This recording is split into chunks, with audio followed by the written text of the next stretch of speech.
धन सम्पत्ति भए पनि धन सम्पत्तिको घमण्ड चाहिँ नगर्नु होला महोदय। जति धन सम्पत्ति भए पनि आखिरी छोडेरै जानुपर्छ।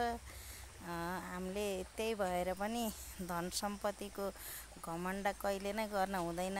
आखिरी जति नै चिल्लो काठ चढेर हिँडे पनि भोलि मर्ने बेलामा त बासा घरमै लान्छ।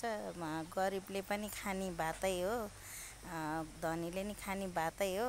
गरिबलाई पनि गरिब जाने पनि आर्जे घाटै हो, धनी जाने पनि आर्जे घाटै हो। जति नै घमण्ड गरे पनि केही हुनेवालामा छैन। त्यही भएर चाहिँ हजुरहरूले कसैले धनको घमण्ड चाहिँ गर्न हुँदैन भन्ने लाग्छ है महोदय। मलाई चाहिँ मान्छेले कति पहिलाको बुढाबुढीले नपाउनेले के पाए बोक्राइसँग चपाए भन्थे। पहिला नहुनेहरू चाहिँ हुने भएर आएपछि मान्छेले हो मैले जतिको कसैले कमाएन, म जतिको कोही भएन भने जस्तो पनि गर्दा रहेछन्। तर अब कतिले धनको घमण्ड देखाएको हुन्छ होइन। धनको घमण्ड चाहिँ कसैले पनि नदेखाउनु होला भन्न चाहन्छु म होइन। त्यही भएर पनि हजुरहरू कसैले पनि धनको घमण्ड नगरिदिनु होला होइन। मरेर लाने केही पनि होइन।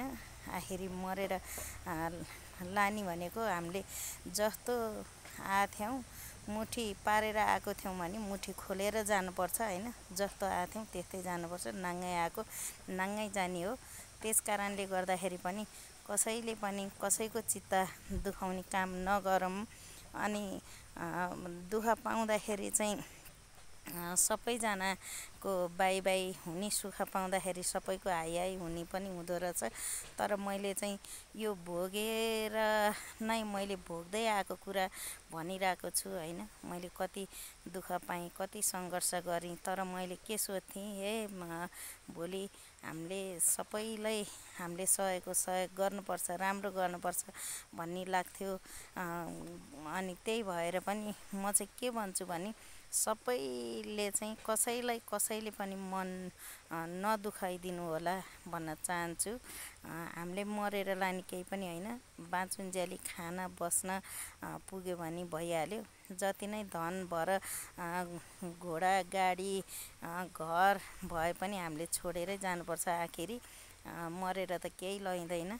त्यो कारणले गर्दाखेरि पनि हजुरहरू कसैले पनि अब धनको घमण्ड चाहिँ अब नदेखाइदिनु होला भन्न चाहन्छु। धनको घमण्ड देखाएर केही हुनेवाला छैन। अहिले देखेको मान्छे भरे देखिँदैन। अहिले हट्टाखट्टा छु भनेर हुँदैन। भित्रभित्र के भइरहेछ भनेर कसैलाई पनि थाहा हुँदैन। त्यही भएर हजुरहरू कसैले पनि नराम्रो चाहिँ कसैलाई नभनिदिनु होला भन्छु।